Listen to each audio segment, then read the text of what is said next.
الرحمن الرحیم وبہ نستعین وهو خیر المعین صلی اللہ علی سیدنا محمد وآلہ الطاہرین۔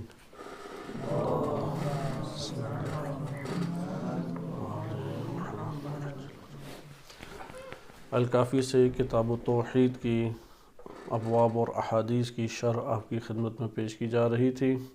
ہم پہلے باب حدوث العالم کہ اس جہان کا وجود میں آنا اور حادث ہونا، اس کے ضمن میں جو احادیث وارد ہوئی ہیں اس کا مطالعہ کر رہے تھے۔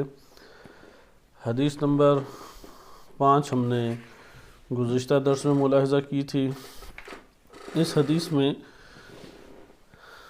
دیسانی، ایک عبداللہ دیسانی یعنی یہ کسی علاقے کا نام نہیں ہے، بلکہ داسا یدیسو دیسان یا دیسانن یعنی منحرف ہونا، زاغا مالا۔ علامہ مجلسی رحمۃ اللہ علیہ نے جیسا کہ اس کا معنی ذکر کیا ہے، یعنی ملحد کو کہتے ہیں دیاسانی۔ امام صادق علیہ السلام کی خدمت میں وہ آیا اور اس نے چند سوال کیے، تو اس حدیث کے 2 حصے تھے۔ پہلا حصہ آپ نے، دونوں حصے ہم نے پڑھ لیے تھے۔ پہلے حصے میں اس نے ہشام بن حکم سے سوال کیا اور ہشام بن حکم سے کہا کہ اللہ تعالیٰ ایک انڈے میں پوری کائنات کو بند کر سکتا ہے، دنیا کو بند کر سکتا ہے، نہ دنیا چھوٹی ہو نہ انڈا بڑا ہو۔ امام علیہ السلام نے پھر آنکھ سے مثال دی اور اس کو ہشام بن حکم نے جا کے بتایا، لیکن وہ کسی اور قصد سے آیا تھا، وہ اپنے معبود کا اور رب کا پوچھنا چاہتا تھا۔ اور پھر امام صادق علیہ السلام کی خدمت میں حاضر ہوا کہ اس تقاضے کے ساتھ کہ مجھے بتایا جائے کہ میرا معبود کون ہے، کیا اس کے اوصاف ہیں۔ دلنی علی معبودی، امام علیہ السلام سے تقاضا کیا میری رہنمائی فرمائیں کہ میرے معبود کی طرف۔ امام علیہ السلام نے اسی کی سطح فکری کے مطابق جواب دیا، اور بچہ وہاں پہ ایک تھا جو کھیل رہا تھا انڈے سے، اور اس سے وہ انڈا لیا اور امام نے انڈے سے اسے مثال دی کہ دیکھو اس انڈے میں پگھلا ہوا سونا بھی ہے اور چاندی بھی ہے، یعنی سونا بھی اور چاندی بھی، لیکن سونا مائع کی صورت میں بہنے والا ہے اور چاندی گویا کہ پگھال کے ڈال دی ہو۔ پھر وہ ایک بہت نرم اور نازک چھلکے کے اندر ہے، اس نرم نازک چھلکے کے اوپر ایک خول ہے جسے آپ انڈے کا سخت خول کہتے ہیں۔ اس کے اندر کون تدبیر یہ ساری کرتا ہے؟ نہ چاندی سونے سے ملتی ہے، نہ سونا چاندی سے ملتا ہے، اور ایک جاندار اندر سے اس خول کو توڑ کے باہر آ جاتا ہے۔ امام علیہ السلام نے جو اس سے یہ گفتگو کی، اس کی بنیاد پر وہ دار اسلام میں داخل ہو گیا اور ایمان لے آیا۔ ہماری یہاں پہ ابتدا میں ابھی گفتگو پہلے حصے میں ہے کہ جہاں پہ آنکھ سے مثال دی کہ امام علیہ السلام کے پاس جب ہشام بن حکم آئے اور تقاضا کیا کہ اس سوال کا جواب دیں کہ میں اسے کیا کہوں، کہ اس نے یہ سوال اٹھایا کہ آپ کا رب کیا قادر ہے کہ دنیا نہ چھوٹی ہو اور انڈے میں بند ہو جائے اور انڈا نہ بڑا ہو۔ تو امام علیہ السلام نے فرمایا کہ تم آسمان دیکھ رہے ہو، زمین دیکھتے ہو، آس پاس دائیں بائیں۔ اس نے نگاہ پھرائی اور کہا کہ ہاں یہ سب چیزیں دیکھتا ہوں۔ تو امام نے فرمایا کہ جو اس چھوٹی سی آنکھ میں اس قدر بڑے جہان کو بند کرنے کے اوپر قادر ہے، وہ اس میں بھی قادر ہے۔ تو ہشام بن حکم بہت خوش ہو گئے اور تشریف لے گئے۔ اس جگہ پہ ہم اس طرح تھوڑا اب تبصرہ آج کے درس میں کریں گے اور حدیث نمبر 6 میں منتقل ہو جائیں گے۔ جیسے جیسے بھی ہمارے ابواب آگے بڑھیں گے، احادیث آگے بڑھیں گی، دقتیں زیادہ آتی چلی جائیں گی، اس لیے ہم ہر درس میں بعض اصطلاحات کو یاد کرتے جائیں۔ ان اصطلاحات کے سمجھنے کے اوپر ساری گفتگو موقوف ہے۔ اس مقام پہ جو امام علیہ السلام نے انڈے کی مثال دی کہ انڈے کو، دنیا کو انڈے میں بند کیا جا سکتا ہے، اس کو کہتے ہیں کہ یہ اقناعی دلیل تھی، دلیل اقناعی۔ ایک دفعہ ہوتی ہے جواب نقضی، ایک دفعہ ہوتا ہے جواب اقناعی، اور ایک ہوتا ہے جواب استدلالی و برہانی۔ امام صادق علیہ السلام نے اس جگہ پہ عبداللہ دیاسانی کو استدلالی اور برہانی جواب نہیں دیا، بلکہ کون سا جواب دیا؟ جواب اقناعی جواب دیا ہے، جس سے وہ مطمئن ہو جائے، جس سے اس کو ایک طرح کا اطمینان حاصل ہو جائے یا مزید اس کے اندر تقاضا نہ رہے۔ کیا یہ ہو سکتا ہے کہ دنیا اپنی جگہ پہ، اب ہم اس سوال کو اپنے طور پہ ان دو جوابوں کے ذیل میں ابھارتے ہیں، ایک جواب اقناعی ہے اور ایک جواب برہانی ہے۔ سوال یہ تھا کہ آیا یہ پوری کی پوری دنیا جو ہمیں اتنی وسیع و عریض دنیا نظر آتی ہے، یا کرۂ ارض زمین ہی کو لے لیں فقط، کہ زمین یہ ایک انڈے کے اندر بند ہو سکتی ہے، یعنی اللہ تعالیٰ اسے بند کر سکتا ہے کہ نہ انڈا بڑا ہو اور نہ زمین چھوٹی ہو؟ جواب اقناعی یہ تھا کہ جو امام صادق علیہ السلام نے پیش کیا کہ اگر یہ آنکھ چھوٹی ہے انڈے سے، جب اس آنکھ میں یہ ساری کی ساری دنیا سما جاتی ہے، تو وہ رب جو قادر ہے کہ اس آنکھ میں جو انڈے سے بھی چھوٹی ہے، اس میں اتنے بڑے جہان کو سمانے میں اور اس کو بند کرنے میں اگر اللہ سبحانہ وتعالیٰ قادر ہے تو وہ اس پہ بھی قادر ہے۔ یہ جواب اقناعی تھا۔ لیکن اگر ہم اسے جواب برہانی کے طور پہ دیکھیں تو یہ برہانی نہیں ہے، کیونکہ یہاں پہ ممکنات میں سے نہیں ہے، یہ محالات میں سے ہے، اور ضابطہ ہے کہ اللہ تعالیٰ کی قدرت کا تعلق وہ ممکنات سے ہے، نہ محال۔ قدرت کا تعلق محال چیز سے جڑتا ہی نہیں ہے، قدرت کا محال چیز سے تعلق نہیں جڑتا، اس لیے اس طرف توجہ رہنی چاہیے۔ یعنی یہ ایک ضابطہ ہے، ادھر یہ ضابطہ حل کریں، توحید کے مباحث میں بہت سارے شبہات جو ہیں ان کے جوابات آپ کو مل جائیں گے۔ وہ ضابطہ کیا ہے کہ قدرت الہی یا کوئی بھی ذات ہو جو قدرت رکھتی ہے، قادر ہے، اس کی قدرت کا دائرہ ممکنات کے ساتھ ہے، محال چیزوں کے ساتھ نہیں ہے۔ یہ انسان کی زندگی میں بھی یہ ضابطہ بڑا فائدہ دیتا ہے۔ میں آپ کی خدمت میں، چونکہ یہ عقلی ضابطہ ہے، ملا صدرہ رحمۃ اللہ علیہ نے جو شرح کی ہے، علامہ مجلسی رحمۃ اللہ علیہ کی شرح محدثین کے اور متکلمین کے تناظر میں ہے، بالخصوص وہ حدیث کے دائرے میں رہتے ہیں، لیکن چونکہ کتاب التوحید کی مباحث ائمہ اطہار علیہ السلام کے جوابات وہ فقط نقلی نہیں ہیں بلکہ استدلالی و عقلی و اقناعی ہیں، اس لیے علامہ مجلسی رحمۃ اللہ علیہ نے اس کے ضمن میں طویل کلام ذکر کیا، متکلمین کا کلام بھی لاتے ہیں اور عقلی ادلہ بھی لے کے آتے ہیں۔ آئے ہم اس جگہ پہ دیکھیں کہ عقلی ضابطے کے بارے میں ملا صدرہ کیا بیان کرتے ہیں، کیونکہ ملا صدرہ حکمت اور عقلی استدلال میں تمام کے تمام ماضی اور حال میں موجود علماء میں سبقت رکھتے ہیں اور قوی ترین شخصیت شمار ہوتے ہیں۔ علامہ مجلسی رحمۃ اللہ علیہ محدثین کی دنیا میں ایک انتہائی عظیم اور بلند پایہ شخصیت شمار ہوتے ہیں۔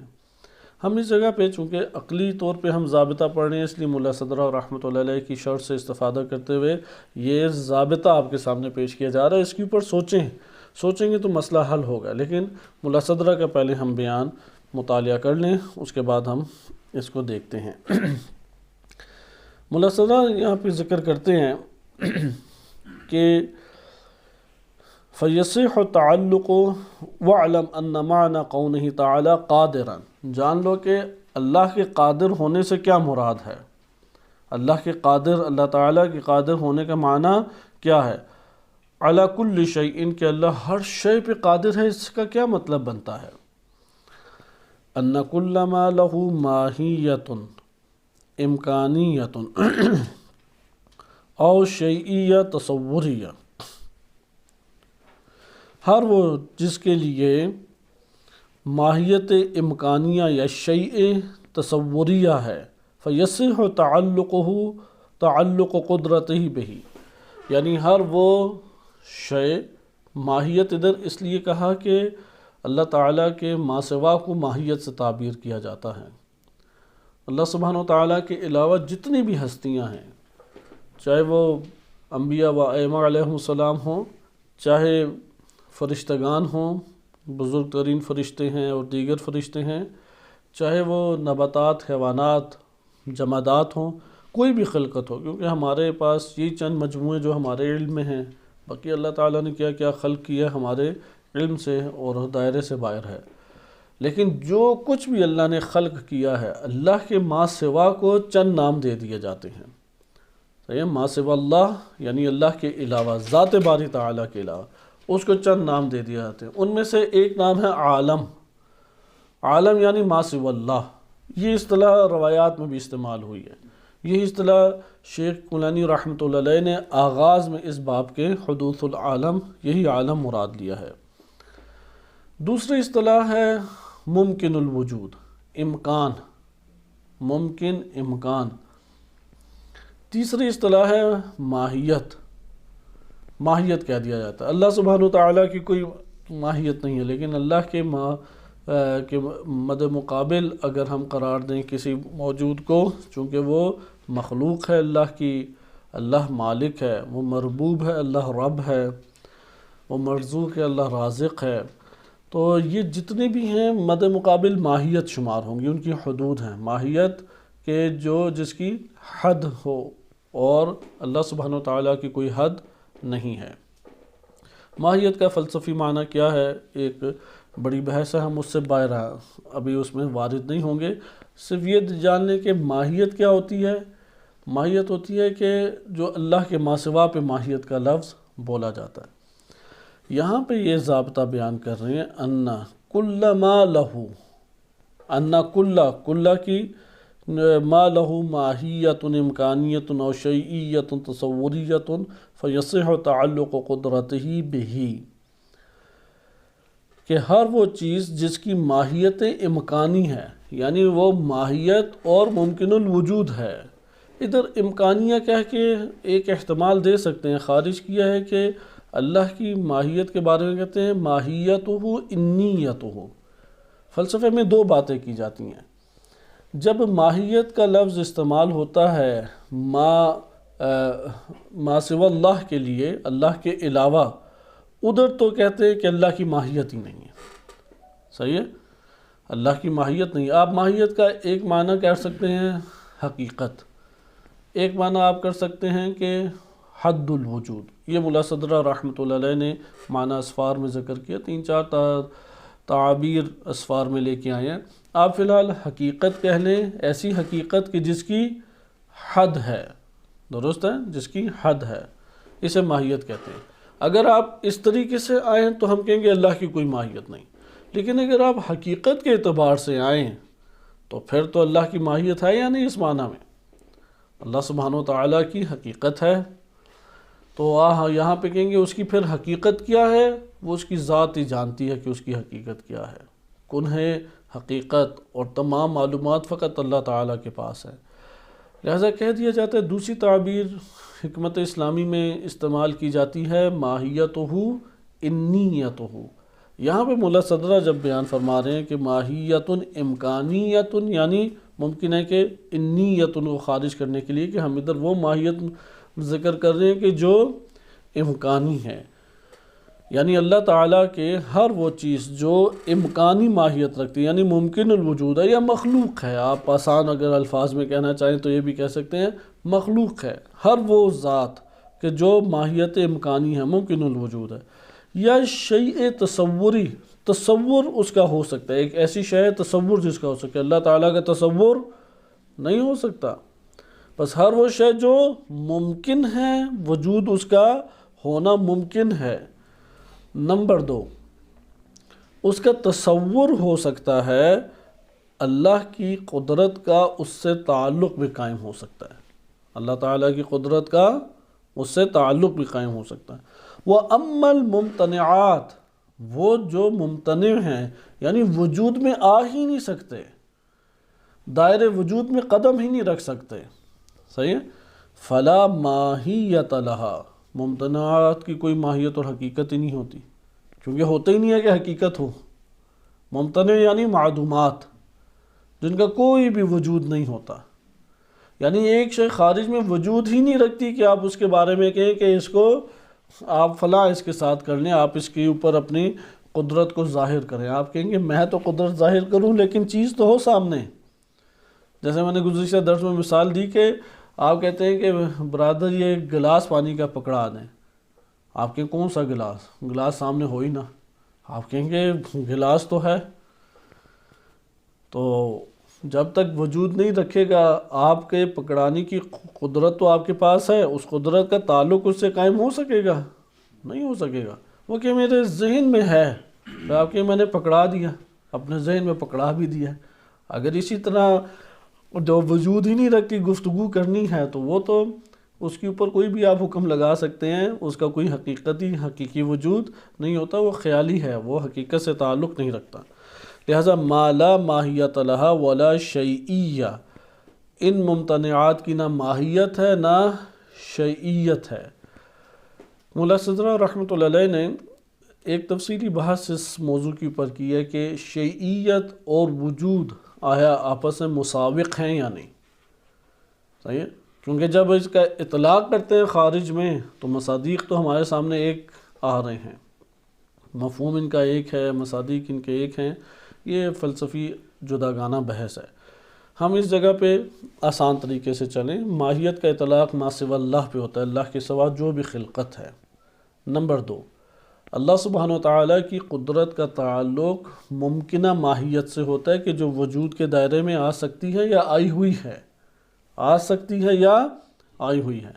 لیکن جو ممتنعات ہیں، جو وجود میں آ ہی نہیں سکتے، جو وجود کے دائرے میں آ ہی نہیں سکتے، اس سے تعلق بھی قدرت کا قائم نہیں ہوتا۔ ادھر مثلا گلاس اگر یہاں پہ موجود نہیں ہے اور آپ چونکہ موجود نہیں ہیں اس لیے پکڑا نہیں رہے، یہ آپ میں نقص ہے یا اس شے میں نقص ہے؟ آپ کہیں گے کہ میں پکڑا نہیں سکتا تو مجھ میں نقص آ گیا، کہ میرے پاس تو قدرت موجود ہے لیکن اس شے کے اندر یہ استطاعت موجود نہیں ہے کہ وہ دائرے وجود میں آ سکے۔ لہذا ممتنعات کے ساتھ اللہ کی قدرت کا تعلق قائم نہیں ہوتا۔ آگے ذکر کرتے ہیں حتی یصح کونها مقدورۃ اللہ تعالی، جب ممتنعات نہ ماہیت رکھتے ہیں، نہ شیئیت رکھتے ہیں، نہ دائرے وجود میں آ سکتے ہیں، نہ ان کا دائرے وجود میں آنا ممکن ہے، تو جب ممکن ہی نہیں ہے تو پھر کہاں سے یہ بات صحیح ہو سکتی ہے کہ اللہ تعالیٰ کی مقدور میں ہوں، یعنی قدرت میں آئیں کہ اللہ قادر، یہ بات کہی جائے کہ اللہ قادر ہے کہ اس کو وجود میں لا سکے یا نہیں۔ وَلَيْسَ فِي نَفْيِ مَقْتُورِيَّتِهَا نَقْصٌ عَلَى عُمُومِ الْقُدْرَةِ، اگر ممتنعات کے وجود کے اوپر، ممتنعات کو وجود میں لانے کے اوپر مقدور نہ ہونا یعنی قدرت کا نہ ہونا یہ کہا جائے تو یہ عموم قدرت کے اوپر نقص نہیں ہے، یہ صاحب قدرت کا نقص نہیں ہے۔ یعنی ممتنعات اگر آ ہی نہیں سکتے وجود میں، اور ہم یہ کہیں گے کہ یہ ممتنعات معدومات جو وجود میں نہیں آ سکتے، جو وجود اصلاً رکھتے ہی نہیں ہیں، نہ ان کی کوئی ماہیت ہے، نہ آپ ان کا تصور اس طور پہ کر سکتے ہیں کہ وجود میں آئیں، تو اس کے مقدور نہ ہونا، اس کے اوپر قادر نہ ہونا، یہ قدرت کی یا صاحب قدرت کا نقص نہیں ہے، بلکہ کس کا نقص ہے؟ اس شے کا نقص ہے۔ بل القدرہ عامۃ، اللہ تعالیٰ کی قدرت عمومی ہے، والفیض شامل، اور فیض الہی جاری ہے اور ہر شے کو شامل ہے۔ والممتنع لا ذات لہ، وہ جو ممتنع ہے، جو معدوم ہے، اس کی کوئی ذات ہی نہیں ہے۔ دیکھیں بعض ایسی چیزیں جو وجود نہیں رکھتی لیکن وجود میں آ سکتی ہیں۔ مثلا یہاں پہ ایک بچہ ہے، وہ ابھی چھوٹا بچہ ہے، بالغ بھی نہیں ہوا اور شادی شدہ بھی نہیں ہے۔ آپ یہاں پہ کہیں گے ہاں قوت کے اعتبار سے یہ مستقبل میں باپ بن سکتا ہے، دوست ہے، مستقبل میں باپ بن سکتا ہے۔ اب یوں چونکہ اس کے اندر یہ امکان موجود ہے، ابھی معدوم ہے لیکن امکان موجود ہے، ہم اس نوع کی بات نہیں کر رہے، اس کے اوپر تو قدرت یقیناً جاری ہوتی ہے کیونکہ اس کا وجود میں آنا ممکن ہے۔ بعض ایسے معدومات ہیں کہ جو اصلاً وجود میں آ ہی نہیں سکتے، مثلاً اللہ اپنا جیسا ایک اور اللہ کو خلق کر دے، اپنی جیسی ذات ایک اور خلق کرے۔ ابھی ہماری اگلی بحث اس کے اوپر ہے، اس مسئلے کے اوپر ہے کہ دو قدیم ہوتے تو کیا تھا، دو قدیم ہو سکتے ہیں یا نہیں۔ اسی طریقے سے شریک باری تعالیٰ، اللہ سبحانہ وتعالیٰ کو کوئی شریک کائنات میں ہو جائے، نہیں شریک نہیں، ماتحت ہو سکتے ہیں، شریک اللہ کا نہیں ہو سکتا، نہ ذات میں، نہ صفات میں، نہ افعال میں۔ یعنی اگر یہاں پہ باپ بچے کو رزق دیتا ہے یا فرشتہ جو ہے وہ اللہ کے حکم سے رزق تقسیم کرتا ہے، یا آپ ان فرشتوں کے اوپر حقیقت محمدی صلی اللہ علیہ وسلم کو قرار دے دیں کہ اللہ نے واسطہ فیض انہیں قرار دیا ملا صدرہ کے فلسفے کے مطابق، ان سب صورتوں میں اللہ کا شریک نہیں ہے فعل میں، وہ بھی رازق یہ بھی رازق نہیں، شریک نہیں، ماتحت ہے۔ اللہ تعالیٰ وحدہ لا شریک لہ ہر شے میں ہے۔ وَلَمْ يَكُنْ لَهُ كُفُوًا أَحَدٌ، اصلاً کف اس کا ممکن ہی نہیں ہے، کف ممکن نہیں ہے، سارے اس کے ماتحت ہیں، سارے اس کے سامنے عاجز ہیں، فقر کی حالت میں ہیں، لہذا ممتنع کی کوئی ذات نہیں ہوتی۔ انما یخترع العقل فی وہمہ مفہوما، عقل یہ کرتی ہے کہ وہ اپنے وہم میں، عقل کیا کرتی ہے یعنی ذہن انسانی وہمی طور پہ، یعنی وہم یعنی تصور میں، فی وہمہ یعنی تصور۔ روایات اہل بیت علیہ السلام میں کلمہ وہم تصور کے لیے بھی استعمال ہوا ہے اور معقول شے کے لیے جسے تعقل کیا جاتا ہے اس کے لیے بھی استعمال ہوا ہے، انشاءاللہ ابھی یہ روایات آئیں گی، درست ہے۔ موہوم یعنی متصور، جس کا تصور کیا گیا ہے، موہوم یعنی معقول، جس کے اوپر تعقل کر کے عقل نے ایک مفہوم پکڑا ہے۔ بس ذہنی مفہوم کے اوپر بھی موہوم یا وہم کا اطلاق ہوتا ہے، اور ایک اطلاق معقول جو آپ ذہن میں مفہوم لیتے ہیں اس کے اوپر بھی اطلاق ہوتا ہے۔ یہ ہمیں سیاق سے پتہ لگے گا روایات میں، کیونکہ کلمہ وہم کی ایک تعبیر ہے علم اخلاق اور علم فلسفہ میں، وہاں سے علم عرفان میں بھی یہ اصطلاح استعمال ہوتی ہیں۔ ان تین علوم میں جو وہم کی اصطلاح ہے وہ الگ ہے۔ علم عرفان میں ایک اور جہت سے اسے بیان کیا جاتا ہے کہ عقل اور خیال کے درمیان معنی جزیہ، صحیح ہے، کیونکہ خیال میں تصور ہوتا ہے جس کی شکل و شمائل ہیں، طول ہے، وزن نہیں ہے، لیکن معنی عقلیہ وہ ہوتی ہیں کہ نہ اس کی شکل ہے اور نہ اس کے کوئی مقدار ہے، کوئی اس کی مقدار نہیں ہے، نہ طول ہے نہ عرض ہے، اور نہ ہی اس کی کوئی صورت بنتی ہے۔ یہ جو معنی عقلیہ کہتے ہیں اگر کلی ہو تو عقلی ہے، جزئی ہو تو وہم ہے۔ اس کو عرفاء نے خیال اور عقل کے مابین قرار دیا ہے۔ اچھا آ جائیں آپ فلاسفہ کے درمیان اور اہل منطق میں، انہوں نے معنی جزیہ کا ادراک کرنے والی قوت کو وہم قرار دیا، قوت ہے، قوت کو ان تینوں علوم میں یکساں طور پر ہی لیتے ہیں، صرف تعبیر کرتے ہوئے مختلف ہو جاتا ہے، ورنہ معنی ایک ہی ہے۔ لیکن روایات اہل بیت علیہ السلام میں وہم اسی معنی میں ہے تو اس معنی میں نہیں ہے، اس معنی میں نہیں ہے جو آپ اخلاق، عرفان، فلسفہ، منطق میں وہم کا معنی پڑھتے ہیں اس معنی میں نہیں ہے، بلکہ کس معنی میں ہے؟ ذہنی تصور کو وہم سے تعبیر کیا گیا ہے۔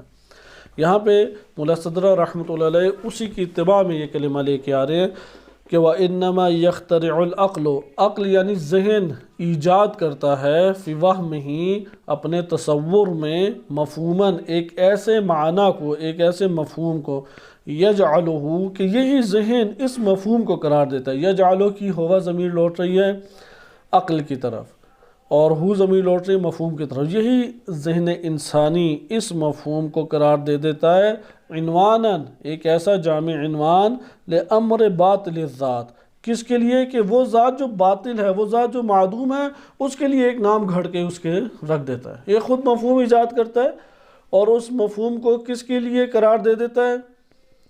یہ جو باطل امر ہے، یہ جو معدوم ہے، مثلا شریک باری تعالیٰ اب ایک مفہوم ہے جو وجود میں ہی نہیں آ سکتا اللہ تعالیٰ کا شریک۔ انشاءاللہ آگے روایات آئیں گی کہ اللہ کا کیوں پارٹنر نہیں ہو سکتا، کیوں شریک نہیں ہو سکتا، آگے روایات انشاءاللہ آ رہی ہیں، اس کے ضمن میں بیان ہوگا۔ لیکن ادھر آپ دقت کریں تو آپ کے سامنے یہ حقیقت آئے گی کہ اصلاً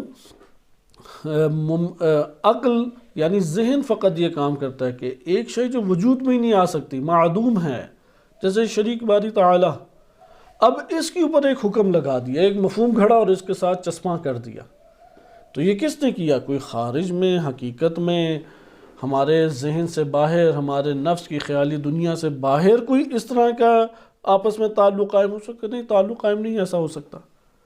یہ ہمارے ذہن نے خود سے اختراع کیا، خود سے ایک چیز گھڑی ہے جس کا حقیقت سے کوئی تعلق نہیں ہے۔ کہ شریک الباری، ملا صدر رحمۃ اللہ علیہ مثال بھی دیتے ہیں شریک باری کی، واللہ شیء، ایک شے ہے ہی نہیں، کیونکہ ایک شے ہے ہی نہیں، آپ فرض کریں کہ خارج میں، آپ کے میرے فرض کرنے سے کیا ہوگا، وہ خارج میں آ جائے گی، باہر انسان کے نفس سے باہر وجود میں آ جائے گی، وجود میں نہیں آئے گی۔ واجتماع النقیضین، دو نقیض چیزوں کا جمع ہونا خارج میں، یعنی انسان اور لا انسان۔ ایک شخص ہمارے سامنے ہو، مثلا زید، ہم کہیں گے یہ زید شخص ہے اور اسی ٹائم نہیں بھی ہے، اور دونوں بے وقت جمع ہیں، آپ کہیں گے یہ نہیں ہو سکتا۔ کہیں گے اچھا اللہ تعالیٰ قادر ہے یا نہیں؟ آپ کہیں گے اللہ سبحانہ و تعالیٰ قادر ان چیزوں پہ ہے کہ جو ممکنات میں ہیں، جن کی ماہیات ہیں، جو ماہیات امکانیہ رکھتے ہیں، جو شیعیت اور وجود کے دائرے میں آ سکتے ہیں۔ جو چیزیں محال ہے، معدوم ہے، ممتنع، جتنے محال ہیں وہ کیا ہیں، معدوم ہیں۔ اس لیے یہ جو تین کلمات ہیں کثرت سے استعمال ہوتے ہیں، معنی تینوں کے، نتائج تینوں کے ایک ہیں، کلمہ ممتنعات، کلمہ معدومات اور کلمہ محالات۔ تینوں کا معنی کیا کہ اصلاً وجود کے دائرے میں نہیں آ سکتے ہیں۔ جب وہ وجود کے دائرے میں آ ہی نہیں سکتا تو اللہ کی قدرت کا اس سے تعلق کیسے قائم ہو سکتا ہے؟ ایسا یہاں پہ ہم کہیں گے کہ اللہ قادر ہے، اس میں توان نہیں ہے کہ یہ اس طریقے سے جمع ہو جائے۔ او یرکب بین معانی ممکنہ احادھا ترکیبا ممتنعا، یا انسان کا اس طریقے سے ممکنہ معانی کو ترکیب دینا کہ ایک ترکیب ممتنع، وہ ترکیب جو وجود میں نہ آ سکتی ہو، ایسی ترکیب تصور کی جائے۔ فإن كلا من المتناقضین كالحرکۃ والسکون امر ممکن خارجا وعقلا، کہ حرکت اور سکون دو ایسی چیزیں ہیں کہ جو خارج میں انسان کے نفس سے باہر ممکن ہے کہ وجود پذیر ہوں، لیکن آپ اس سے ایسی ترکیب کرتے ہیں یہ ساکن بھی اور حرکت بھی، اور دونوں ایک ہی جہت سے ایک ہی وقت میں جم بھی ہیں۔ آپ کہیں گے یہ چیز نہیں ممکن، یہ ممکن ہی نہیں ہے، تو اس لیے اس سے قدرت کا تعلق قائم نہیں ہو سکتا۔ اب آئیں، یہ جب آپ نے ضابطہ عقلی پڑھ لیا، اور یہ ضابطہ آپ کو روایات اہل بیت علیہ السلام میں تطبیق ہوتے ہوئے بار بار دکھائی دے گا۔ یہ کوئی ایسا ضابطہ نہیں ہے کہ ہم کہیں کہ وحی کی بنیادیں الگ ہیں اور یہ جو بشری طور پہ ادراک کیا ہے یہ جدا ہے، جیسے مدرسہ تفکیک والے یہی تصور کرتے ہیں۔ مدرسہ تفکیک والے اہل حدیث کی طرح عقائد کو لینا چاہتے ہیں کہ امام نے کہہ دیا تو ٹھیک ہے، بے شک آپ کی جو بشری عقل ہے وہ تسلیم کرے نہ کرے، آپ کے نہیں، امام نے کہا تو بس ٹھیک ہے۔ ان سے آپ یہ سوال کریں کہ اگر روایات میں یہ نہ آیا ہوتا کہ اللہ سبحانہ و تعالیٰ کے ہاتھ نہیں ہیں، تو آپ ید اللہ کا ترجمہ قرآن سے ید اللہ، اللہ کا ہاتھ ہی کرتے ہیں؟ وہ کہتے ہیں اللہ کا ہاتھ ہی کرتے ہیں۔ روایت نے آ کے کہا کہ یہ والا ترجمہ نہیں لینا۔ یہ مدرسہ تفکیک ایک تفکر آج بھی بالخصوص مشہد میں، نجف میں، قم میں قلیل طور پہ یہ پایا جاتا ہے، اور ہمارے ممالک میں بھی کچھ اس کے ذہنیت کے افراد موجود ہیں، کیونکہ انہوں نے اس کو ایک سلیبس کے طور پہ پڑھایا بھی ہے۔ بہرحال ہم اس میں یہ مناقشہ نہیں کرتے کہ ان کی ہر بات غلط ہے، ممکن ہے ان کی بعض باتیں یا کسی درجے پہ کوئی ایک بات ٹھیک ہو، اس درجے کی وہ معلومات قبول کرتے ہوں۔ ہمیں اس سے غرض نہیں ہے کہ کوئی کیا سوچتا ہے، یہ دیکھیں اس کی بات میں کیا وزن ہے، اس کی بات میں وزن ہے تو لے لیں، اگر ان کی بات میں وزن ہے تو ان کی لے لیں۔ ملا صدر رحمۃ اللہ علیہ، علامہ مجلسی رحمۃ اللہ علیہ، ان کی باتوں میں وزن ہے تو ان کی لے لیں۔ لیکن یہ ضابطہ ہمیں واضح طور پہ دکھائی دیتا ہے کہ قدرت کا تعلق محال چیزوں سے نہیں ہوتا، اس لیے وہ چیزیں جو وہ محال طور پہ بعض محال کو لے کے آتے ہیں، مثلا قرآن نے کہا کونوا بردن سلاما، آپ کو کہا نا کہ کونی یا نار کونی بردن و سلاما، کہ ایک آگ تو ٹھنڈک اور سلامتی بن جا۔ سلامتی تو جم ہو سکتی ہے آگ سے، ٹھنڈک کیسے جم ہو؟ کہتے ہیں آگ تو کبھی ٹھنڈی ہوتی نہیں ہے۔ اگر ہماری معلومات میں ممکن ہے کہ آگ کے ساتھ ٹھنڈک جو ہے وہ اس طور پہ آگ بھی ہو، آگ سے حرارت نکلتی ہے، آگ سے ٹھنڈک نکل سکتی ہے یا نہیں؟ اب آگ سے ٹھنڈک نہیں نکلتی۔ آیا یہاں پہ ظاہری معنی مراد ہے یا ممکن ہے کہ محاوراتی معنی مراد ہے کہ اللہ سبحانہ و تعالیٰ نے آگ کو ٹھنڈا کر دیا، آگ کی اس طور پہ ماہیت نہیں رہی، یا یہ ممکن ہے کہ لوازمات اس کے ممکن ہے کہ اس سے جدا کیے جا سکے، ہمارے سامنے کوئی لازمہ جدا نہیں ہوا، مختلف صورتیں ہیں، لیکن محال نہیں تھا یہ محال نہیں ہے. آپ اور کوئی مثالیں لے کے آئیں وہ بھی اسی طریقے سے. اب آ جائیں اس مثال میں. اگر ایک شے وہ چھوٹی ہے اور دوسری شے وہ بڑی ہے، وہ اپنے بڑے حجم میں باقی رہے، اجسام میں بالخصوص اجسام مادی میں بڑی شے اپنے حجم میں باقی رہے اور چھوٹی شے اپنے حجم میں اسی طرح باقی رہے، تو بڑی چیز چھوٹی چیز میں سما نہیں سکتی. صحیح، محال ہے کہ وہ سما جائے، چونکہ اس کے اندر یہ ظرفیت، انڈے میں ظرفیت نہیں ہے، اس وجہ سے وہ اس میں نہیں سمائے گی. وَإِلَّا اللہ تعالیٰ کی قدرت شامل ہے، وہ جاری ہے، لیکن یہ محال چیزوں میں سے ہے. وہ انڈا نہیں رہے گا یا دنیا نہیں رہے گی. اللہ سبحانہ و تعالیٰ کے کبھی بھی معدومات کے ساتھ تعلق قدرت کا نہیں ہوتا. اچھا، اس کا جواب پھر امام علیہ السلام نے کیوں دیا؟ امام علیہ السلام چونکہ وہ ملحد تھا، اگر اس کی سطح فکری کے مطابق جواب نہ دیتے تو اس کے لیے قابل ہضم نہیں تھا. بہرحال وہ تو اپنے اس سے منصرف ہو گیا. اسے پتہ تھا جواب آ جائے گا، اور ہشام بن حکم نے جواب بھی اسے سنا دیا. وہ کسی اور مسئلے کے لیے پھر ہشام بن حکم سے اس نے تقاضا کیا تھا. اس کا حلی جواب بھی ممکن ہے کوئی اعتراض کرے کہ روایات میں تو جب واضح آیا تو آپ کیسے یہ بات کہہ سکتے ہیں؟ ممکن ہے بشر مستقبل میں ترقی کرے یا بشر کی عقلی استطاعت ادھر تک نہ ہو کہ وہ اس چیز کو درک کر سکے، تو ہو سکتا ہے کہ سما جائے. تو ہمارے پاس باقاعدہ احادیث موجود ہیں. یہ احادیث میں آپ کی خدمت میں پڑھ دیتا ہوں. ان میں سے پہلی حدیث ہے جو صحیح السند حدیث ہے. شیخ صدوق رحمۃ اللہ علیہ نے اسے نقل کیا اور وہاں سے علامہ مجلسی رحمۃ اللہ علیہ نے نقل کیا ہے. روایت امام صادق علیہ السلام سے ہے. سند آپ کی خدمت میں نہیں پڑھی جاتی کہ اصل مضمون پڑھیں. امام صادق علیہ السلام فرماتے ہیں قال ان ابلیس قال لعیسی بن مریم، ابلیس نے ایک دن جناب عیسیٰ بن مریم سے کہا. اسے ہمیں پتہ لگ جاتا ہے یہ جو شبہ ہے نا، یہ ابلیس نے اس کے بھی سینے میں ایجاد کیا تھا. وہ جو عبداللہ دیاسانی ہے اس کے وجود میں بھی ابلیس ہے جو وسوسے ڈالتا ہے. جیسے ایک ہیں جاننے والے، کوئی 12-13 سال پہلے ان سے ایک تعلق قائم ہوا تھا. نماز شب وغیرہ پڑھا کرتے تھے، مہدویت پہ دروس بھی دیتے تھے، اور ایک نیک پاکیزہ شخصیت تھے. میڈیکل کے اسٹوڈنٹ تھے، تو انگلش میں ناول وغیرہ اور انگلش فلاسفر کو زیادہ پڑھتے تھے ساتھ ساتھ. ہوتا ہے ماڈرن دنیا ہوتی یہ ہے کہ آپ فارغ بیٹھے ہیں، کوئی ایئرپورٹ کے اوپر ہیں یا بس اسٹیشن کے اوپر ہیں، تو ماڈرنزم یہی ہے کہ آپ نے کوئی ناول اٹھایا اور وہ بھی انگریز فلاسفر کا، غربی فلاسفر کا. یا ہمارے ہاں تو رائج ہے، ہمارے ہاں فوج کے ادارے ہوں، یونیورسٹیز کے ادارے ہوں، اس میں مسلم فلاسفرز کی کتابیں نہیں ہوتی. ایک تو اردو ترجمہ بھی نہیں ہوئی ہوئی، اور انگلش فلاسفر کے اردو میں بھی ترجمے اور انگلش میں تو کتابیں پہنچی ہوئی ہیں. تو ان کے اب زمانہ ہدایت تھا، پھر زمانہ انحراف آیا، پھر زمانہ ہدایت الحمدللہ آ گیا.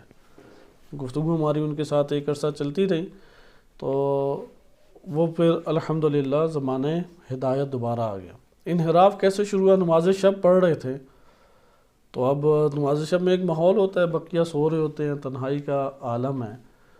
تو اچانک ذہن میں خیال آیا میں جس کے سامنے کھڑا ہوں وہ تو ہے ہی نہیں، وہ کہاں ہیں؟ یہاں سے اب شروع ہوئے. میں ویسے ہی سجدے کر رہا ہوں، ویسے ہی رکوع کر رہا ہوں، کہاں نظر کیوں نہیں آتا؟ اب ادھر سے اس نے سوچنا شروع کیا. علماء سے سوال کرتے تو علماء اسے ڈانٹ ڈپٹ کر دیتے کہ کیا ہے، اپنا کوئی علاج کرو، ذہنی مریض ہو گیا، دیوانے ہو گیا. اب وہ طلب رکھتا تھا، اردو میں ایسا مواد ہی نہیں ہے، تو مشکل میں ایک پھنس گیا وہ. دوسرا، وہ جب اب انگریزوں کو پڑھتا تھا ادھر تو واضح اللہ کا انکار ہے. اس کا دل بھی بڑا نرم تھا، وہ تڑپتے ہوئے مشکل میں نہیں افراد کو صحیح طرح دیکھ پاتا تھا. یہ دوسری مشکل ہوتی ہے، جن کا اپنا پیٹ بھرا ہوتا ہے انہیں تکلیف کا احساس نہیں ہوتا اگلے کی کیا ہے، لیکن جب اگلے کو تکلیف میں دیکھتے ہیں تو خود تکلیف میں مبتلا ہوتے ہیں. تو دوسرا اس نے کہا تھا کہ اگر اللہ ہے، پہلی بات ہے اللہ نہیں ہے. وہ نماز شب میں اس کو یہ انکشاف ہوا. تو یہ وہ ابلیس ہوگا جو یہاں پہ ہمارے سامنے ابھی یہ واقعہ جیسے ہے. دوسرا اس کا مسئلہ یہ تھا، کہتے ہیں کہ اگر نعوذ باللہ اللہ ہے تو بہت ظالم ہے نعوذ باللہ۔ وہ جب یہ کلمہ کہتے تھے تو علماء یا کوئی اور بندہ وہ اپنے برتن بھی جدا کرتا، اسے بھی پکڑ کے ہاتھ بھی نہیں لگاتے تھے، وہ کسی چیز سے اس کو باہر نکال دیتے کہ یہ دائرہ اسلام سے خارج ہو گیا، زندیق ہو گیا، واضح طور پہ اللہ کا انکار کرتا تھا، ملحد ہو گیا، دائرہ اسلام سے ہی اصلاً خارج ہو گیا۔ تو کہتے ہیں نعوذ باللہ اللہ تعالیٰ بہت ظالم ہے، کیوں یہ مریض ہیں، کیوں اپاہج اور معذور بچے ہیں، کیوں یہ ظالمین کو اتنی قوت دی ہے اور ہر طرح کا ظلم یہ کرتے ہیں، کیوں اللہ نے موت رکھ دی، کیوں درد رکھ دیا، کیا اس سے نعوذ باللہ اللہ کو ملتا ہے؟ یہ وہ ہیں غربی اشکالات۔ تو بہرحال اس سے گفتگو بعد میں ہماری ہوئی اور وہ الحمدللہ کاملاً دائرہ ایمان میں دوبارہ آہستہ آہستہ آ گیا۔ مثلا اس طرح سے اس سے سوال پوچھے کہ ٹھیک ہے اگر یہ ساری چیزیں نہیں ہیں، آپ کی مان لیتے ہیں، آپ بتائیں کیا ہے، آپ دوسری تصویر پیش کریں، اگر یہ صحیح نہیں ہے تو اپنے طور پہ بتائیں، پھر آپ کی نظر میں ایک شے کی حقیقت کو جاننے کا کیا طریقہ کار ہے؟ اس نے کہا کہ حواس، کیونکہ اصل مشکل یہی ہے، جو ملحدین یا سیکولر طبقہ ہے یا ہمارے یہاں ایتھیسٹ طبقہ جو پایا جاتا ہے، اس کی اصل مشکل یہ ہے کہ وہ حواس پہ زندگی بسر کرنا چاہتا ہے، وہ حس کے دائرے میں فقط رہنا چاہتا ہے، اور حس میں پکڑا بھی جاتا ہے، کیونکہ حس سے ساری چیزیں دریافت نہیں ہو سکتی، حس جو ہے ہر چیز کو درست بھی نہیں کر سکتی، حس کا دائرہ بڑا محدود ہے انسان کی زندگی میں۔ بہرحال یہاں پہ جس سے میں نے یہ اشارہ اس لیے کیا کہ بعض کا شبہات جو ہیں وہ اسی طرح ابلیس ڈالتا ہے، اسے پتہ ہی نہیں لگتا، وہ نماز شب پہ بھی ڈل جاتے ہیں، اس لیے ضروری نہیں ہے کہ عیسیٰ علیہ السلام کے ساتھ یہ واقعہ پیش آیا ہو۔ انسان اپنی طرف توجہ کرے تو پہچان لے گا کہ یہ سارے خیالات، توہمات جو ہیں یہ شیاطین کی طرف سے ہیں، یا میرے نفس کے اندر جو شیطنت ہے اس کی طرف سے ہیں۔ مثلا اللہ کے علاوہ کسی اور کو مشکل کشا سمجھنا، حقیقی مشکل کشا سمجھنا، واسطے اور توسل کا انکار نہیں، یعنی حقیقت میں تو فقط اللہ کی ذات ہے کہ جو حل المشاکل ہے، لیکن انسان اپنی عام زندگی میں کسی امیر شخص کو، کبھی اپنے دوست کو، کبھی اپنے والد کو، کبھی کسی اور کو، اپنی اولاد کو، زوجہ کو، وہ حل المشکل سمجھنے لگ جاتا ہے۔ جب رجوع کرتا ہے تو سخت ٹھوکر کھاتا ہے، وہ دیکھتا ہے کہ یہ تو میری مشکل حل کرنے کے در پہ ہی نہیں ہے، یا حل ہی نہیں کر سکتا، وہاں پہ پھر نا امید ہوتا ہے۔ اب یہاں پہ اس کا مسئلہ تھا، اس نے اللہ کو چھوڑ کے کسی اور کے ساتھ اپنی وابستگیاں قائم کی، تو یہ انسان کے ساتھ ہوتا ہے۔ یہ توہم کسی نے نفس میں خبث نفس کی وجہ سے آیا، یا بیرونی طور پہ شیطان نے وسوسہ ڈالا، اور ایک عام فقیر ذات جو اللہ کی بارگاہ میں کسی شے کی بھی مالک نہیں ہے، نہ اپنا نفع رکھتی ہے نہ اپنا نقصان رکھتی ہے، آپ کے ہمارے وسوسے نے اس کو ہمارے سامنے کیا بڑے کر کے بیان کر دیا کہ یہ ہماری مشکل بھی حل کر سکتا ہے، یہ ہمارے لیے مالی مسائل بھی حل کر سکتا ہے، یہ میرے لیے فلاں فلاں کر سکتا ہے، اس لیے پھر میں نے اس کی طرف رجوع کیا۔ وہ رجوع کریں گے اور وہ نہ کر سکا تو ایک الگ چیز ہے۔ ہاں اگر نظام الہی کے تحت رہتے ہوئے، خدا ہی سے اپنی وابستگیاں قائم کرتے ہوئے، اللہ کے اس نظام کی رعایت کرتے ہوئے کسی سے گزارش اور التجا کی جائے، یہ کوئی مضائقہ نہیں ہے، یہ عقل مندانہ ایک روش ہے اور کرنا چاہیے۔ لیکن اگر اس طرح کہ ہمارے وجود میں وسوسہ ڈال دیا جاتا ہے، یار یہ امیر شخص ہے، بڑا پیسہ ہے، تو جس کے پاس زیادہ پیسہ اسی سے نکلے گا، اسے یہ نہیں پتا کہ اس پیسے پہ ایک تالا لگا ہوا ہے، اس تالے کا نام ہے بخل، وہ کبھی نہیں کھل سکتا جب تک وہ تزکیہ نفس نہ کرے۔ جب بخل اور حرص کا لگا ہوا ہے تالا اس کے اوپر، تو کون سا پیسہ اس سے نکلے گا؟ آئیں آپ اس کے اوپر روایت پہ، ان ابلیس قال عیسیٰ ابن مریم، عیسیٰ بن مریم علیہ السلام سے ابلیس نے کہا اَيَقْدِرُ رَبَّكَ، کیا آپ کا رب قادر ہے عَلَىٰ أَن يُدْخِلَ الْأَرْضَ، زمین کو داخل کر دے، بَيْضَةً، ایک انڈے میں، لَا يُصَغِّرُ الْأَرْضَ، کہ آپ کا رب جو ہے وہ نہ زمین کو چھوٹا کرے، وَلَا يُكَبِّرُ الْبَيْضَ، اور نہ ہی انڈے کو بڑا کرے۔ اب پتہ لگے ایک جس کے ذہن میں سوالات آ جائیں نا، آپ کہیں گے پہلے اعوذ باللہ پڑھو اور پھر توبہ استغفار کرو، اس کے بعد میں جواب دے دیتا ہوں۔ فقال، جواب دیتے ہوئے ضرور اس چیز کو مد نظر رکھیں کہ اس کی سطح فکری کیا ہے۔ اگر حواس کی دنیا میں زندگی بسر کر رہا ہے اور عقل کو استعمال نہیں کرتا، وہ پہلا جواب ہے، جو ہے استدلال اقناعی، کہ تمہاری آنکھ میں ساری چیزیں سمائی ہوئی ہیں، تو یہ کس نے تمہاری آنکھ میں سما دی؟ یہ بھی اللہ تعالیٰ نے کیا، جو اتنی چھوٹی چیز میں ساری چیزیں سما دے، وہ اس بڑی دنیا کو، انڈے کو چھوٹا کیے بغیر یعنی انڈے کو آنکھ بنا دی اللہ نے۔ لیکن اگر عقل استعمال کرتا ہے تو وہ کہے گا یہ پھر انڈے کو تبدیل کیوں اللہ نے کیا، آنکھ نہ بنائے، وہ انڈا ہی انڈا رہے، دنیا دنیا ہی رہے۔ آپ کہیں گے اب عقل استعمال کر رہے ہیں، جب عقل استعمال کر رہے ہیں تو پھر اس طرف آئیں جو اب جواب دیا۔ یہ امام صادق علیہ السلام نے جواب عیسیٰ علیہ السلام کا ہمارے سامنے نقل کیا، اور یہ روایت علامہ مجلسی رحمۃ اللہ علیہ نے درج کیا کہ صحیح سند روایت ہے یہ۔ عیسیٰ علیہ السلام نے فرمایا ویلک، ہلاکت ہو تیرے لیے، ان اللہ لا یوصف بعجز، اللہ کو کبھی بھی عجز اور ناتوانی اور کمزوری سے متصف نہیں کر سکتے، اللہ قادر علی کل شیء ہے۔ ومن اقدر ممن یلطف الارض ویعظم البیض، تم یہ بتاؤ کہ کون ایسا شخص ہے یا کون ایسی ذات ہے جو زمین کو اسی طریقے سے رکھے، یعنی اس زمین چھوٹی نہ ہو اور انڈے کو بھی بڑا نہ کرے اور زمین کو اس کے اندر گھسا دے؟ کون ہے مجھے بتاؤ، کوئی کر سکتا ہے؟ یہ تو محال ہے۔ یعنی سوالیہ انداز میں اسے جواب دیا عیسیٰ علیہ السلام نے، وَمَنْ أَقْدَرُ مِمَّنْ يُلَطِّفُ الْأَرْضَ وَيُعَظِّمُ الْبَيْضَ، کون ہے کہ جو زمین کو گھسا دے اور انڈے کو بھی بڑا نہ کیا جائے؟ یہ تو قدرت کا تعلق ان چیزوں سے قائم نہیں ہوتا، محال چیزوں میں سے ہے یہ، اور اس لیے پھر ابلیس کے اس وسوسے کو دور کیا۔ اگلی روایت دیکھیں، 3 روایات ہیں، تیزی سے ہم پڑھتے ہیں اور اگلی حدیث میں وارد ہوتے ہیں۔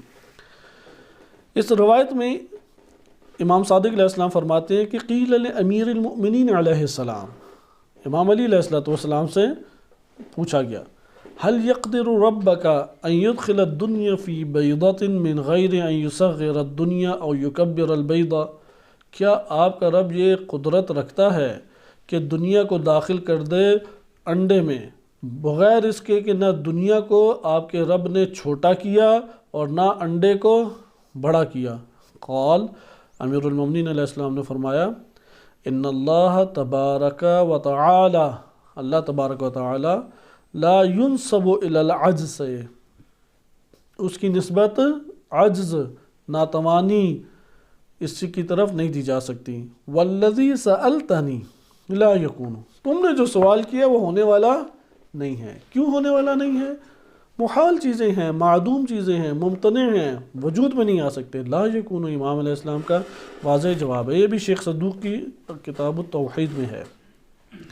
تیسری روایت، امام صادق علیہ السلام فرماتے ہیں، جاء رجل الی امیر المؤمنین، امیر المؤمنین علیہ السلام کے پاس صحیح شخص آئے۔ ہمیں ان واقعات سے پتہ لگ جائے 5-6 واقعات ہو گئے، ہر روایت میں ایک الگ واقعہ عیسیٰ علیہ السلام کے دور کا بھی ہے۔ عیسیٰ علیہ السلام کا دور نبی صلی اللہ علیہ وسلم کے 500 سال پہلے کا دور ہے۔ امیر المؤمنین علیہ السلام کے دور میں بھی یہ مسئلہ تھا۔ پھر آگے امام صادق علیہ السلام کے دور میں، اس کا یہ مطلب ہے شیطان ہر دور میں یہ کھیلتا رہا انسان سے، ابلیس اندر وسوسے یہ ڈالتا رہا ہے۔ اب آیا ایک اور شخص امام علی علیہ السلام کی خدمت میں، فقال ایقدر اللہ ان يدخل الارض فی بیضۃ ولا یصغر الارض ولا یکبر البیضۃ، کیا اللہ قادر ہے کہ وہ زمین کو داخل کر دے انڈے میں اور اللہ نہ زمین کو چھوٹا کرے اور نہ انڈے کو بڑا کرے؟ فقال ویلک، آپ دیکھیں جہاں ویلک ہے وہاں ابلیس کا شائبہ ضرور ہے۔ ویلا ہم نے اس سے اوپر والی روایت میں امام علیہ السلام نے ویلا کا نہیں کہا، تو اس کو ایک پس منظر میں ممکن ہم دے سکتے ہیں۔ ویل کا مطلب پہلے ذکر کیا جا چکا ہے۔ امام نے فرمایا کہ تیرے لیے ہلاکت ہو، ان اللہ لا یوصف بالعجز، اللہ کو عجز سے متصف نہیں کر سکتے، نقائص سے اللہ کو متصف نہیں کر سکتے۔ ومن اقدر ممن یلطف الارض ویعظم البیض، وہ عیسیٰ علیہ السلام کا کاملاً جواب دیا۔ کون ہے وہ ذات کہ جو زمین کو مختصر کر دے، مختصر کیے بغیر انڈے میں بند کر دے؟ کون ہے؟ تم پکڑ کے لے آؤ اگر کوئی ایسی قادر ہے ذات، کیونکہ قدرت کا اسے تعلق ہی نہیں قائم ہو سکتا۔ وَإِلَّا اللہ تعالیٰ ہر شے پہ قادر ہے، اس شے میں یہ نئی امکان موجود، استطاعت موجود نہیں ہے، قابلیت موجود نہیں ہے کہ وہ ہو جائے۔ یہ ہمارے پاس 3 احادیث تھی اور اس سے ہمیں یہ پتہ لگ گیا کہ اقناعی ایک جواب تھا اور ایک جواب ہمارے پاس برہانی تھا۔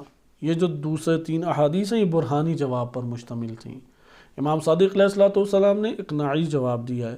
اس کے ضمن میں علامہ مجلسی رحمۃ اللہ علیہ فرماتے ہیں ثم اعلم، جان لو، انہ علی التقادیر کلیہا، جتنی بھی روایتیں آپ کے سامنے پڑھی تمام آپ صورتوں کو لے لیں، یدل علی الابصار بالانطباع، کہ یہ جو دیکھنا ہوتا ہے اس میں منطبع ہوتی ہے شے۔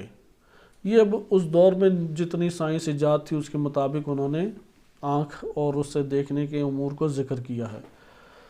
پھر آگے کہتے ہیں کہ وَإِن كَانَ فِي مَا سَوَى الثَّانِي أَظْهَرُ، یعنی یہ جو ہمارے پاس دوسرا بیان آیا ہے اس میں یہ واضح اقوال انہوں نے پیچھے ذکر کیے ہیں کہ تقریباً 4 اقوال ذکر کیے ہیں کہ یہ جو سائل کی تھی اس کی غرض کیا تھی۔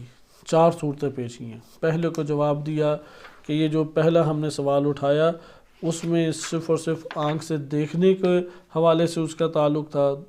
دوسرے میں انہوں نے بیان کیا کہ عدسہ، وہ جان کے آپ کی خدمت میں مطلب پیش نہیں کیا کیونکہ وہ زیادہ ہمارے لیے اگر ہمارے دائرے علم میں آ بھی جائے تو بہت زیادہ ہمارے لیے نفع بخش نہیں ہے، اس لیے اس کو ترک کیا۔ بہرحال ادھر تک ہم اسی کے اوپر اکتفا کرتے ہیں، اگلی حدیث میں وارد ہو جاتے ہیں۔ یعنی اس حدیث سے ہم نے استفادہ، یہ 2 چیزوں کا استفادہ ضرور کر لیا جائے۔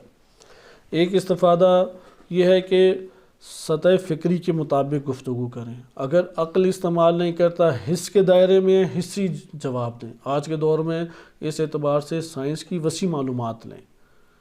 اس ٹائم ہمارے پاس سوشل میڈیا اردو میں، انگلش میں، فارسی میں سائنس کی معلومات سے بھرا ہوا ہے، اس لیے ضرور سائنس کی معلومات رکھیں۔ وَإِلَّا توحید اور عقائد کے دیگر موارد بھی اسی طرح سے ہیں۔ نبوت ہے، امامت ہے، قیامت ہے، انسان حس کے دائرے میں رہنے والے افراد کو جواب نہیں دے پائے گا، اور وہ کہیں گے کہ اسے کچھ آتا ہی نہیں ہے، یہ تو ہمیں مطمئن ہی نہیں کر سکا۔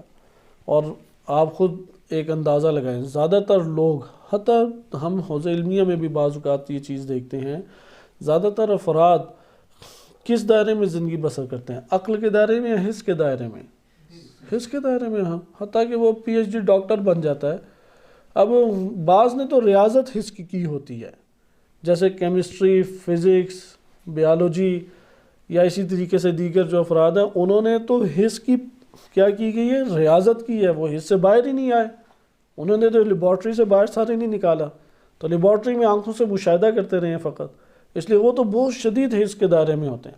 لیکن جو میتھمیٹکس کا ماہر ہے وہ اس کی نسبت، یا فزکس میں کوانٹم فزکس جو ہے وہ اس سے تھوڑا جدا کر دیتی ہے، وہ عقلی پیمانے پہ، کیونکہ ریاضی ایک عقلی علم ہے، وہ اس حوالے سے سوچتے ہیں۔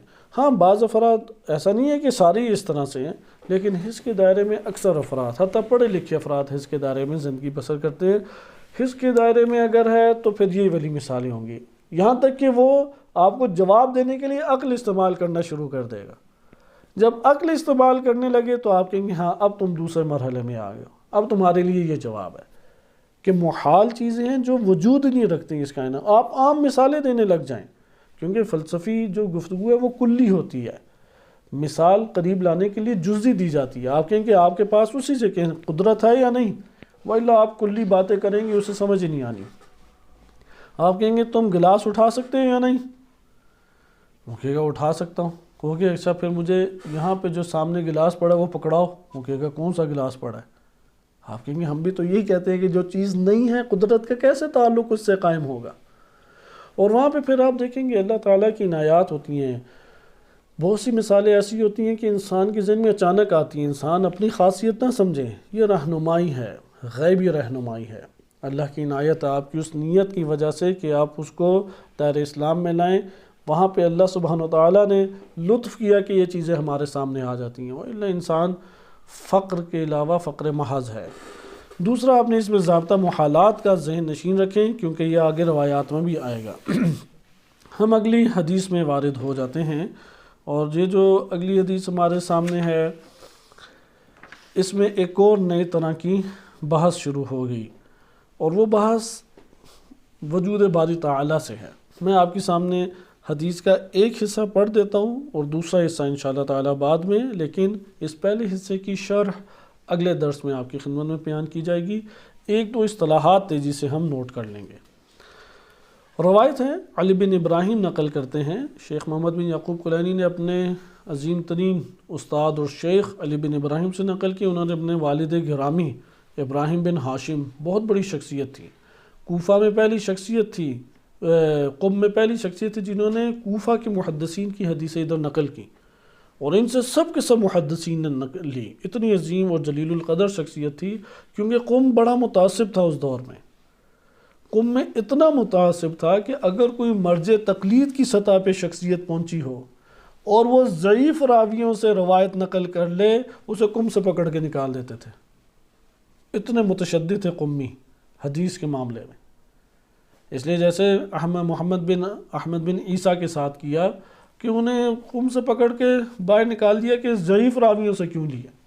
اب یہ ہاشم جو ہیں ابراہیم بن ہاشم کے والد یعنی ہاشم، جب وہ آئے ہیں تو ان سے سب نے حدیثیں لی، ان کی جلالت کے اوپر دلالت کرتی ہے۔ وہ آگے نقل کرتے ہیں عباس بن عمرو الفقیمی سے، وہ آگے نقل کرتے ہیں، وہ آگے روایت جن سے لیتے ہیں وہ ہیں ہشام بن حکم۔ ہشام بن حکم انہوں نے اصل میں ایک حدیث زندیق ہے، زندیق آیا امام صادق علیہ السلام کے پاس، اس زندیق نے ایک گفتگو کی، اس گفتگو کا کچھ حصہ ہشام بن حکم نے نقل کیا، تمام کا تمام نہیں ہے، کچھ حصہ نقل کیا۔ زندیق آیا اور امام صادق علیہ السلام سے سوال کیا، وَكَانَ مِن قَوْلِ أَبِي عَبْدِ اللَّهِ۔ اب اس نے جو سوالات کیے تھے ان میں سے ایک جواب امام صادق کا، سوال ذکر نہیں ہے ادھر لیکن جواب ذکر ہے۔ سوال کا پتہ لگ جاتا ہے کہ ظاہراً یہ کہ دو اللہ ہوتے تو کیا تھا، ہوتا نا ایک اللہ ہی کیوں، دو کا اعتقاد قائم کر لیں تو کیا ہے۔ یا بعض ایسے ضعیف الذہن ہوتے ہیں کہ اگر میں ایک کو مان لوں تو ایک تو سارے کام نہیں انجام پائے گا، 10 کو مان لیں تو آسان ہے، 100 مان لیں، تو اس طرح ہوتے ہیں، ذہن میں شبہات آتے ہیں۔ امام صادق علیہ السلام کا جواب دیکھیں، وَكَانَ مِن قَوْلِ أَبِي عَبْدِ اللَّهِ علیہ السلام، امام صادق علیہ السلام کے جواب یہ تھے، لَا يَخْلُو قَوْلَكَ، تمہاری جو بات ہے وہ خالی نہیں ہے 3 صورتوں سے۔ اس کو ہم کہتے ہیں منطق کی اصطلاح میں قضیہ شرطیہ منفصلہ بنایا، کیونکہ منفصلہ کے دونوں اطراف میں کیا ہوتا ہے، عناد، ایک ساتھ جمع نہیں ہو سکتے۔ متصلہ میں ایک دوسرے کے اوپر ہوتا ہے اتحاد اور وہ آپس میں قابل جمع ہوتے ہیں۔ ادھر کون سا قضیہ بنایا، قضیہ منفصلہ۔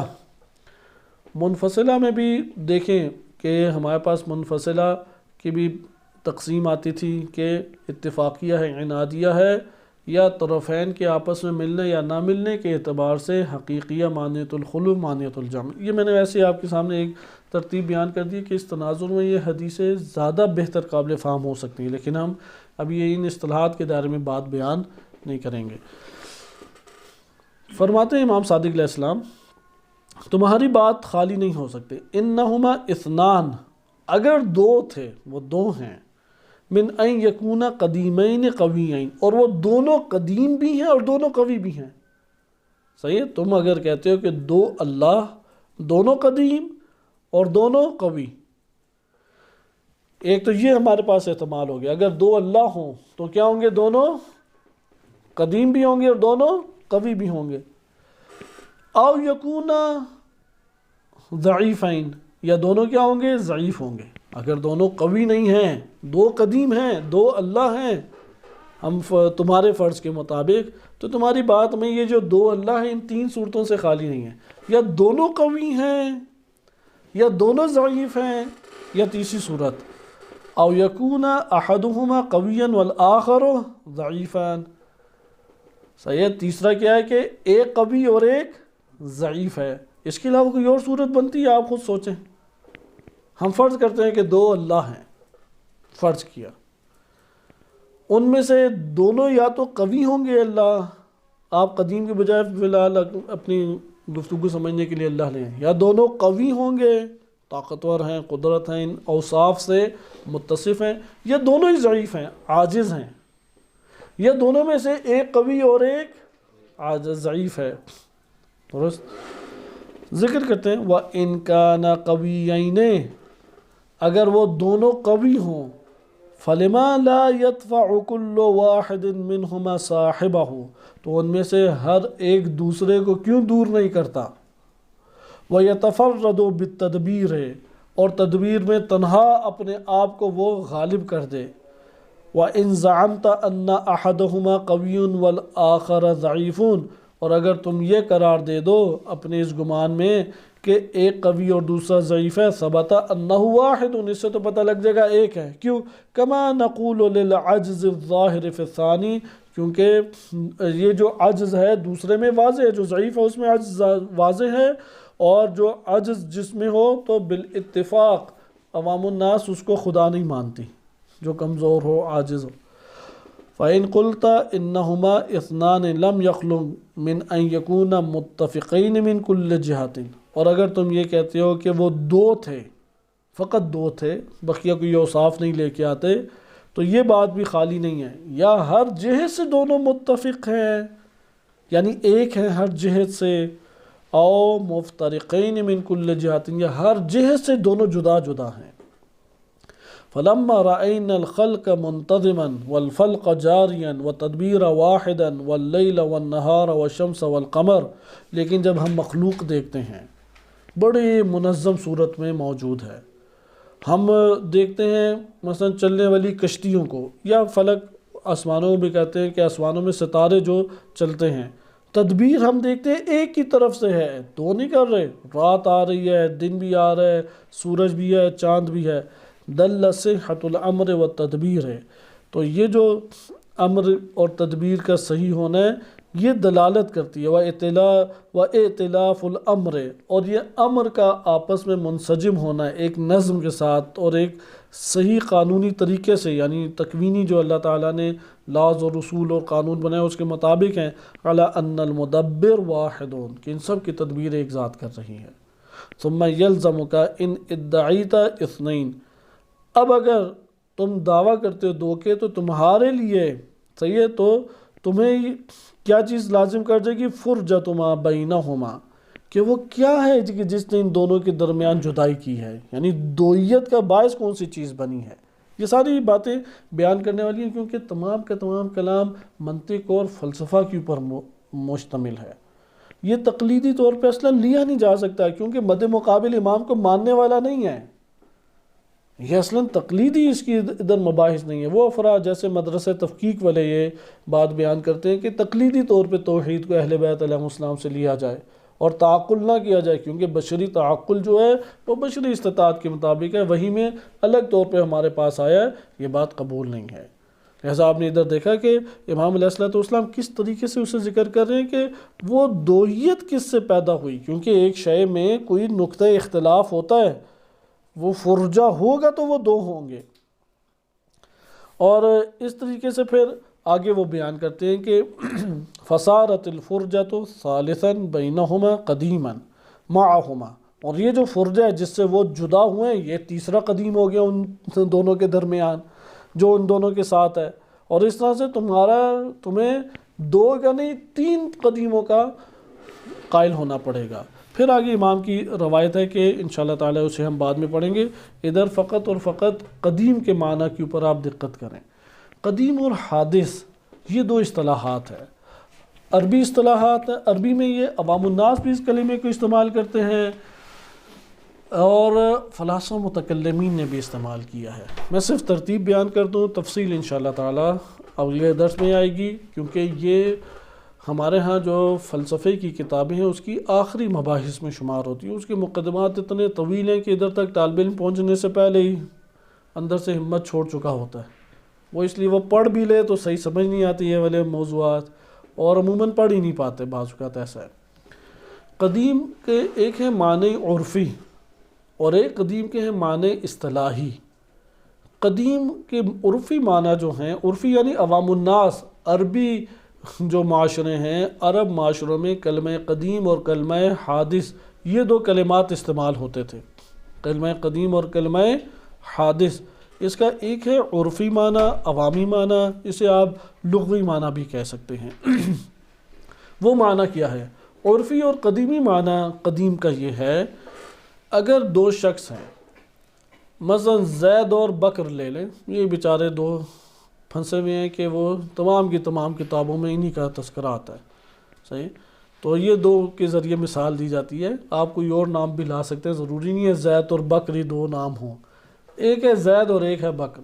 زید 50 سال یا 100 سال پہلے، اب اپنے اس کے مطابق جو ہمارے ہاں عدد رائج ہے، 40 سال پہلے مثلا وہ پہلے پیدا ہوا زید، اور عمر 40 سال بعد پیدا ہوا۔ دونوں کے زمان اس اعتبار سے قرن اور صدی ایک ہے یا نہیں؟ ایک صدی ہے۔ لیکن جب زید پیدا ہوا تھا تو بکر تھا اس وقت؟ بکر اس وقت نہیں تھا۔ اچھا، بعد میں 40 سال بعد بکر پیدا ہوا، تو یہاں پہ ہم یہ کہیں گے کہ جس کا زمانہ پہلے اور زیادہ ہے وہ قدیم ہے۔ ہم کہیں گے کہ 40 سال قدیم ہے زید، اور یہ 40 سال بعد حادث ہوا ہے، رونما ہوا ہے۔ آپ اسکول اور کالج کی ایک مثال لے لیں، ایک کالج ایک علاقے میں بنا ہوا ہے 30 سال پہلے، اس کے 30 سال بعد ایک اسکول کھلتا ہے، قدیم کون سا ہے؟ آپ کہتے ہیں نا قدیمی کون سا ہے ان دونوں میں سے؟ آپ کہتے ہیں کالج زیادہ قدیمی ہے، یہ تو ابھی کا جدید ہے۔ اردو میں بھی یہ الفاظ استعمال ہوتے ہیں، لیکن اردو میں حادث کے بجائے جدید استعمال ہوتا ہے۔ حادث جدید کو ہی کہتے ہیں، جو پہلے نہیں تھا بعد میں آیا۔ بس آپ نے دیکھا عوام الناس در حقیقت اس کو دو طرح سے لیتے ہیں، ایک تو زمان کے دائرے میں لیتے ہیں۔ کس کے دائرے میں لیتے ہیں؟ زمان کے دائرے میں لیتے ہیں، اس لیے وہ ہمیشہ زمانے کی قید اس کے اندر لگا دیتے ہیں۔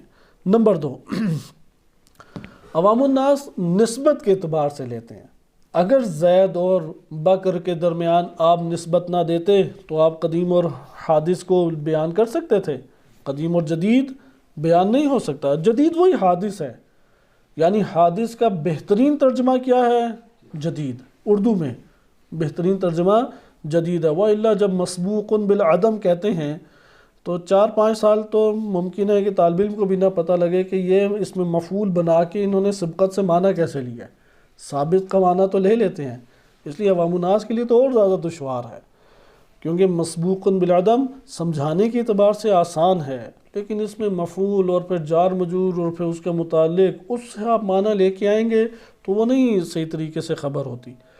اردو میں چونکہ یہ عوامی معنی رائج ہے، اس وجہ سے آپ نے اس کو ملاحظہ کیا کہ عوام الناس اس کو کس طریقے سے لیتی ہے؟ ان دو طرح سے، ایک تو زمانے کی قید میں مقید کرتی ہے، اور نمبر 2 نسبت دیتے ہوئے قدیم اور حادث کو لیتی ہے۔ ایک اس کا اصطلاحی معنی ہے جو فلاسفہ نے ذکر کیا ہے، اس کے اوپر بہترین گفتگو علامہ طباطبائی رحمۃ اللہ علیہ نے کی ہے، لیکن بہت مختصر طور پہ لکھا، اور تفصیلی طور پہ ملا صدرہ رحمۃ اللہ علیہ نے اسے لکھا ہے۔ ملا صدرہ اپنے سے ماقبل تمام ہی کے بیانات لائے، لیکن آج کل جدید طور پہ بڑی کتابیں اور شروحات لکھی جا چکی ہیں، انشاءاللہ تعالیٰ اس سے ہم اتنا سا استفادہ کریں گے کہ جتنا حدیث سمجھنے کے لیے ہمارے لیے ضروری ہے۔ اصطلاحی دنیا میں اگر ہم لے کے آئیں، اصطلاحی دنیا میں ہمارے پاس اس بحث کو سمجھنے سے پہلے 3 مقدمات کا ہونا ضروری ہے۔ قدیم اور حادث کی اصطلاح میں ابھی بیان کر دیتا ہوں۔ اصطلاح یہ ہوتی ہے کہ آپ نے عرفی یا لغوی معنی کو پکڑ کے اب اپنے علم اور فن کے دائرے میں اس کو استعمال کیا۔ جب آپ اس کو اس فن کے دائرے میں استعمال کرتے ہیں، یہ ٹرم بن جاتی ہے، اصطلاح بن جاتی ہے۔ ہم اصطلاح منطق اور اصطلاح فلسفہ و کلام اس کے دائرے میں انشاءاللہ تعالی اسے ابھی دیکھیں گے۔ فلسفے کے دائرے میں یا متکلمین نے یہ تعریف کی ہے، ہر وہ وجود، اب انہوں نے زمان ہٹا دیا، عوام الناس کس کو رکھتی ہیں؟ زمانے کو اور نسبت کو۔ ہر وہ وجود، فلسفہ وجود کو لے آیا، متکلم ممکن ہے وجود بھی نہ لائے، وہ کہ ہر امر، ہر شے، لیکن فلسفہ بالخصوص ماہیت کو نہیں لے کے آیا۔ ہر وہ وجود، کیونکہ ماہیت میں بھی وجود پہلے ہے، ہر وہ وجود جو مسبوق بالعدم، پہلے معدوم نہ ہو، پہلے کسی دور میں معدوم نہ ہو، وہ کیا کہلائے گا؟ قدیم۔ صحیح ہے؟ ہر وہ وجود جو پہلے عدم سے تعلق نہ رکھتا ہو. معدوم نہیں تھا کہ پردہ عدم سے نکال کے وجود میں لایا جائے پردہ عدم سے نکال کے وجود میں لایا جائے، ایسے نہ ہو. اس کو کیا کہتے ہیں؟ قدیم. اور ہر وہ وجود جو پہلے نہیں تھا بعد میں آیا ہو، اس کو کہتے ہیں حادث. لیکن فلسفہ حکمت مطالعہ میں بالخصوص اس بحث کو پڑھنے کے لیے 3 مقدمات ضروری ہیں. پہلا مقدمہ ہے زمان. زمانہ کسے کہتے ہیں؟ کیونکہ بالآخر اب تقسیم انہوں نے 4 قسمیں کی ہیں قدیم کی. جتنی قدیم کی قسمیں بنیں گی اتنی حادث کی قسمیں بنیں گی. فلاسفہ اسلامی نے کتنی قسمیں کی ہیں؟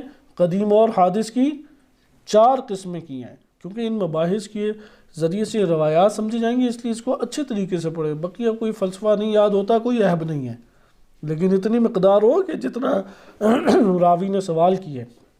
کیونکہ وہ جو بندہ تھا زندیق تھا، تو زندیق نے اسی دور کے علوم پڑھے ہوں گے. اس دور میں علوم میں فلسفی مباحث رائج تھیں. 3 ہمارے پاس مقدمات: زمان، نمبر 2 حرکت، بہت عمیق ہے یہ بحث حرکت، نمبر 3 سبق و لاحق، جسے کہتے ہیں کہ سبق اور لحوق.